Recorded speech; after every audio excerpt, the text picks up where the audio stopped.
So when I was in college and playing college football in the locker room, our coach, he used to bring in these people to talk to us and tell us what we could do. He would tell us to close our eyes and say, imagine yourself throwing 3 touchdown passes. Imagine yourself making the game-winning catch. Imagine yourself making the tackle that saves the game. Imagine yourself winning by hitting that game-winning field goal. I actually believed what these people came in and told us. I would close my eyes, and then in the game, I would actually do it. It's a tremendous, tremendous opportunity to have people tell you you can do something, then you can tell yourself to do it, and you cause yourself to do that, cause your body to do that. So that stayed with me. And I hearken back to my father when he was 4 years old into this country. And I'm thinking, what is his mom thinking, which is my grandmother, at that particular time? She's thinking of a better vision. She's thinking about, in her mind, am I going to have a better future for myself and for my children? My dad would later become a migrant worker. He and my mom would meet much, much later. They would have kids. They had my brother, my sisters, and they had me. And they had in their minds this vision of what they wanted for their children. They wanted to break the cycle, break the chain. Everyone in the family was not getting an education. Everyone was dropping out. Everyone was going to work. That was the theme back then. So the fact that they then changed that enabled us to have that success by not saying if we were going to finish college, but when we were going to finish college, saying we will have all our kids go to school. That kind of mindset resonated with me, and it reminded me of the first thing about what I talked about how they must have thought that back then. They had this vision for their children. They had this visual in their minds about what they wanted to accomplish for their family. It's a very powerful, powerful message in terms of you being able to tell yourself something and then you actually make that happen. So they were able to have all their kids finish school. They were able to enable their kids to finish school by providing the environment, by providing the opportunities for them to be able to see themselves doing that. So when we talk about an organization like the City of El Paso, our organization is $2 billion in terms of a budget, $1 billion in operations, $1 billion in capital expenditures. We have about 7,000 people. So how do you change a mindset? How do you get these folks to believe in themselves? How do you get them to have this vision of what we want this community to look like, what we want the organization to look like? Well, our vision for El Paso is that we will have safe and beautiful neighborhoods, a vibrant regional economy, and exceptional recreational, cultural, and educational opportunities. Those are just words. They don't really mean a whole lot unless you make them happen, unless you show people that those things are possible. When we talk about safe and beautiful neighborhoods, we're one of the safest cities in the country. We're the 22nd largest city, and we're one of the safest cities for our size. When we talk about beautiful neighborhoods, we've completed over 400 streets. We've resurfaced or reconstructed 400 streets. So we're doing it. We're not just saying it. When we say a vibrant regional economy, we've created several thousand jobs. We've increased the wages. Again, doing it, not just saying it. It's important, so we're making it a priority, and we're making that happen.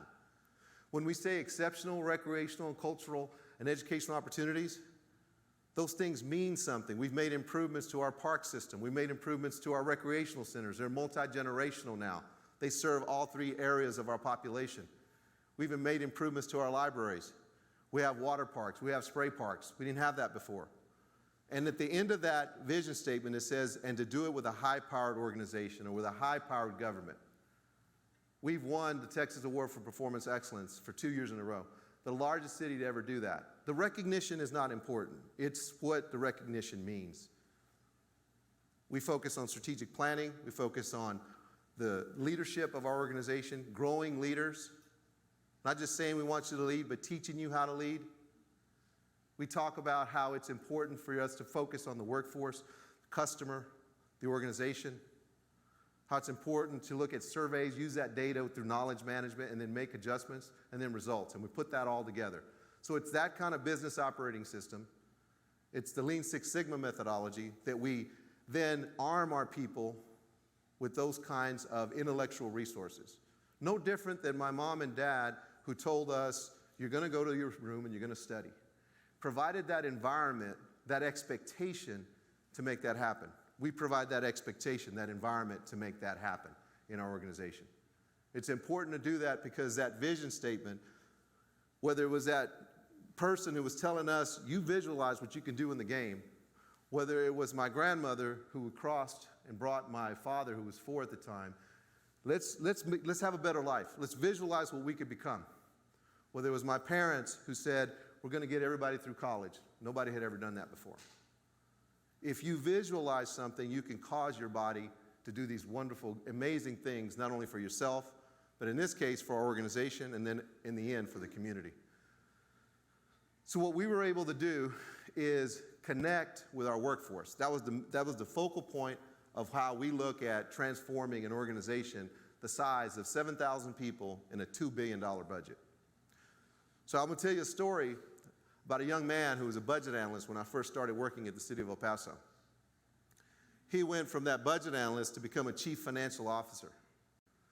He wasn't just given the job. He earned it.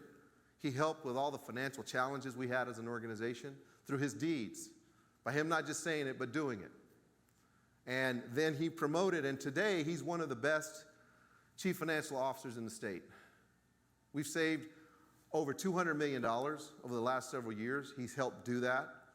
He's helped bring in additional revenue, not property taxes, but additional revenue from outside the city to get the results that I'm talking to you about today and you're going to see later in the video. We then were able to change someone's personal life and professional life. We had a young lady who lost over 200 pounds. She was able to do that because we had a program in place, an enabler, no different than having that expectation. You will finish school. You will go study, right? So we had a program, and she was able to go in there and lose 200 pounds, totally transform herself personally and professionally. She also promoted and became our director of animal services. We used to have a 23% no-kill rate. We have almost 90% no-kill rate. What that means is that 23%, 77% of the animals weren't making it out. And now almost the majority of the animals make it out. That's a huge accomplishment. But it was a huge accomplishment for her personally and for her professionally. It didn't just stop there. She impacted her family. Her daughter lost weight. Her daughter became a Division I basketball star. Division I scholarship. She then later became a professional basketball player. This is her daughter. So that's the kind of impact you can have when you have a vision for not only yourself, but for your organization. You have to connect with the workforce. The workforce has to see it. If they don't see it, they're not going to change. They're not going to go through this individual transformation. Everyone around them is not going to see that either. They have to see it. They have to know that you care. So we took that concept in working with our people, and we said, you know what? We're going to do surveys. We did surveys. We then follow that up with town hall meetings. We have town hall meetings with our employees. I met with the sanitation department, and our sanitation department, in this particular instance, asked me a question. They were asking me a variety of questions. They asked me one question. They said, do you care about us? Then they said, we're not off during Thanksgiving or Christmas. Do you really care about us? They didn't really care what all I had to say, what all I was updating them on. They wanted to know if I cared. And at the beginning, I was taken aback by that, and I was thinking, you know, that's kind of an interesting question. Of course I care. But one of the things I tell our employees all the time is, look, family comes first. It comes first, and we need to show it. We can't just say it, we need to show it. It's no different than having a vision and then working through that vision, but you have to show it every day. People have to see it. But beyond just seeing the result, they need to be able to know that you care. So we believe that in order to get the results you need, in order to have the individual, organizational, community transformation, you have to connect here with people. We do that through a strategic plan. You have to connect here to what are they passionate about, and then they have to touch the results. And in this particular case, our people were able to see that we meant what we said when we said we're behind them. So they're able to make that transformation. In the sanitation department, we gave them that time off. The people in the community worked with us. They love their sanitation employees. We just picked up the trash later. It did get picked up, so they were able to have Thanksgiving off and Christmas off. So that not only told them that family comes first, it showed them that family comes first. And it showed them through the organizational adjustments that were being made that reinforced what we were saying. My dad, whenever I was young, would always tell me, no lo digas, hazlo. He would say, don't say it, just do it, right? That's what they meant. When I got older, I grew up in Lubbock, the older people there would be like, Tommy, if you're going to do something, if you say you're going to do it, you better dadgum will do it, kind of thing. So they reinforced what my father said. So that was very, very important, and that's very, very important when you work with the workforce, when you're trying to reinforce something positive, when you're trying to show them that you're not just saying it, but you're doing it. So we did that with our sanitation employees. We did that with the pothole repairs, with the streets department.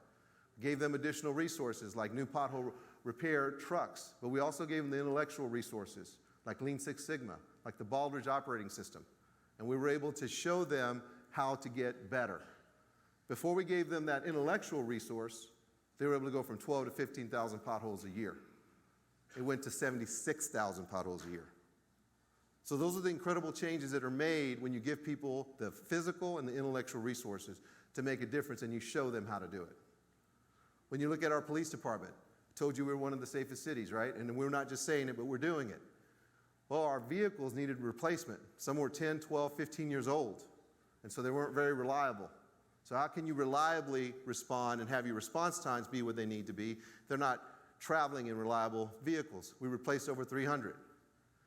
And then the last example I'm going to give you organizationally is that we work with our bridges system, and we work with over 30 organizations to get that input directly from them and have a list of projects that was so compelling that our state delegation was able to get $32 million for us, first ever of its kind that we were able to do that kind of investment in our bridges. We wanted to improve not only the throughput, but also improve the technology along the bridges because we didn't have that. We weren't doing that.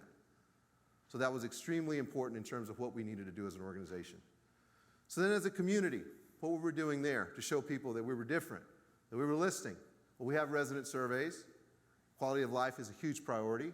We're making a difference there as well and showing them. Before we had a very humble holiday happening, and today we have 60 days, 60 plus days of what's called a Winterfest, one of the best premier events in the state. And that's saying something because we're in the state of Texas. We're big. We're big for a reason.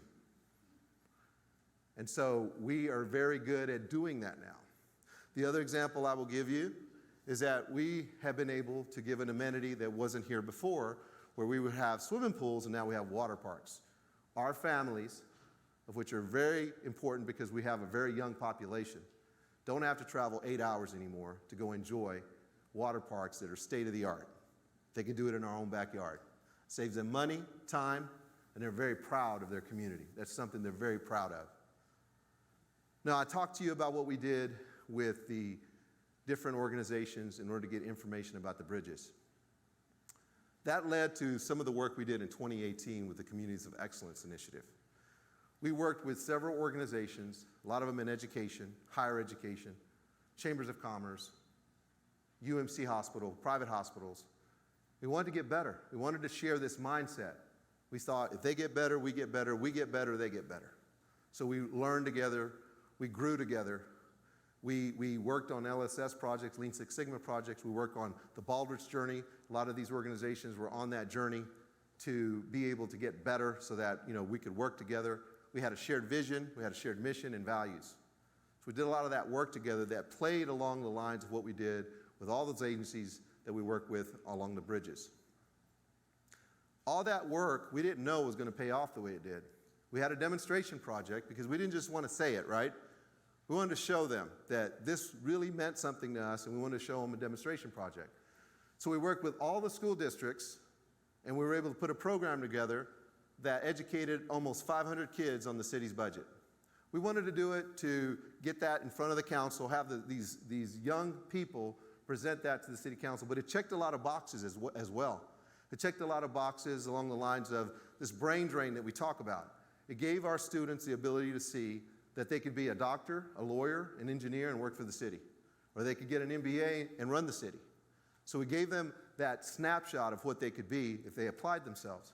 They came back, they presented that to the city council. Council was so impressed and so inspired by that presentation, they created a youth advisory committee made up of these kids that were participating in this program. Kids put together the first youth advisory strategic plan ever in the history of El Paso. that gave us another snapshot of what our youth think and what they want in the future of El Paso. So it was very powerful, this Communities of Excellence initiative, but we did not know that we were going to have an immigration crisis that happened right after that, and we needed to use that framework. Office of Emergency Management, Chief D'Agostino and his team, what they did is they worked with local, state, and federal officials. They worked with non-governmental organizations. They worked with nonprofits in an effort to attack this huge challenge.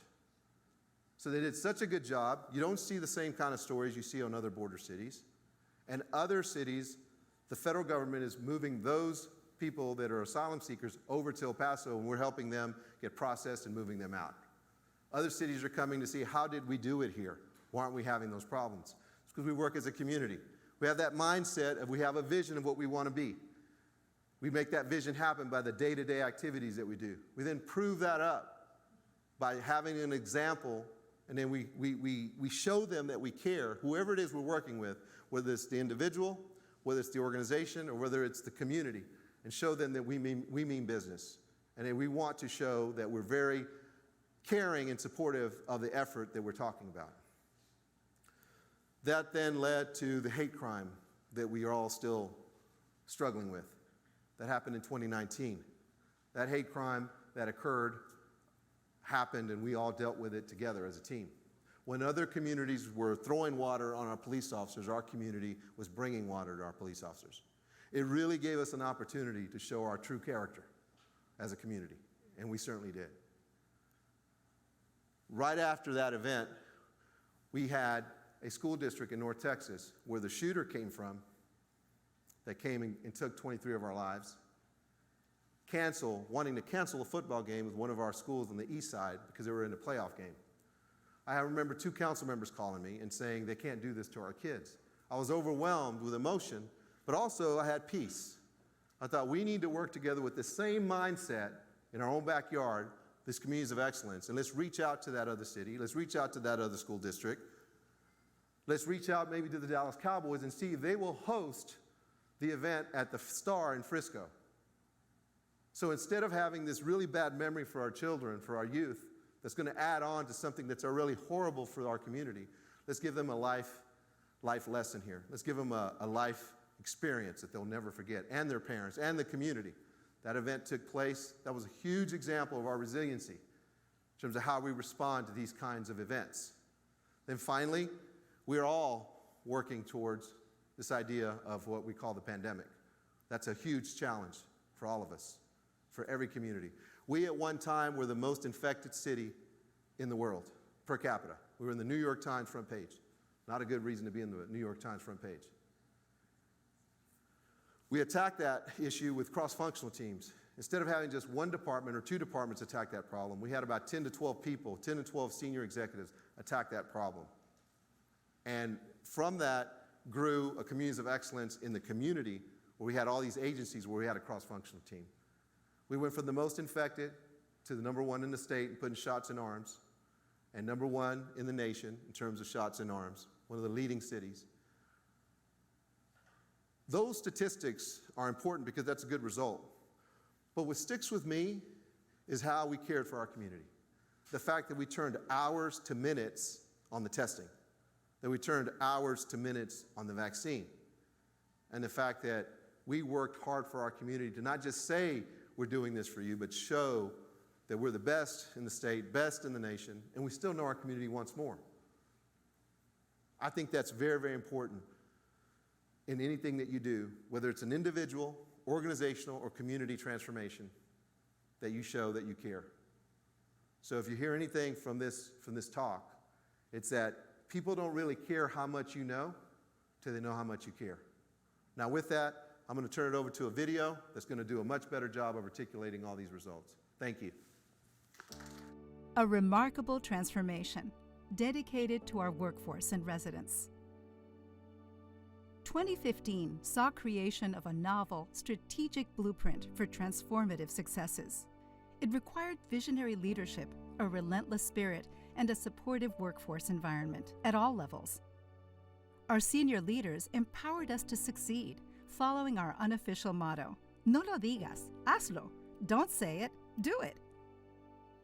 We tackled sizable challenges, including 3 unprecedented events: a humanitarian crisis of asylum seekers crossing the U.S.-Mexico border, the August 3, 2019 mass shooting tragedy, and our continuing pandemic response and recovery. Our leadership system provided our operational framework. We equipped our team to lead and innovate, approaching transformation from the inside out. Our investment in learning empowered our workforce, shaping improvements at all levels. We have over 100 cross-functional teams. This approach enabled us to reach and sustain the highest vaccination rate in Texas and to continue leading nationally. We were one of 14 cities in North America invited to the Bloomberg Philanthropies Innovation Training Program. Our employee engagement survey saw a best-in-class 94% response rate, with 98% indicating favorable agreement with their work contribution and commitment to the organization's success.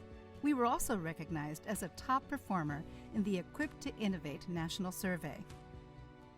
Building a supportive workforce environment involves aligning the mind, body, and spirit. This means 7 years of pay increases and health and fitness incentives. Employees on the high deductible plan now receive between $500 to $1,000 in their health savings account, and the Shape It Up Wellness program provides a financial incentive. We also increased the number of on-site wellness clinics from 2 to 9. So what happens when we lift a culture of continuous improvement? Through our plan, people, and process, we achieve higher levels of performance.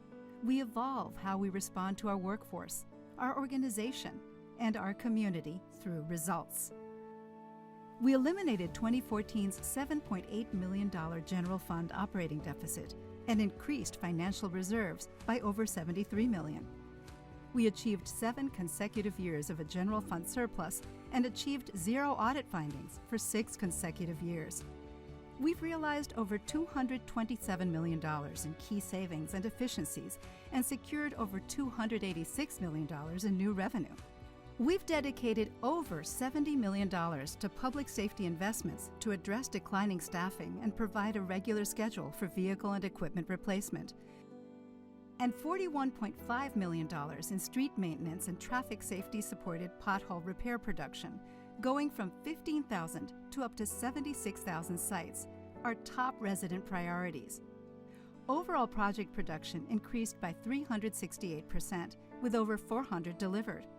By minimizing debt and addressing community priorities, financial stewardship has become a core competency. We've become a model organization in key areas of operational excellence, the first organization to earn the Texas Award for Performance Excellence for 2 consecutive years, 2019 and 2020. We're also the first community recognized statewide for pioneering a Communities of Excellence collaborative. We're an all-America city. We have listened to our workforce and residents. By listening, we improved processes, opened ourselves to new ideas, and transformed ourselves, our organization, and our El Paso community. From Tommy Gonzalez, City Manager. You must choose. I choose to transform. I choose to develop. I choose to grow. I choose to promote.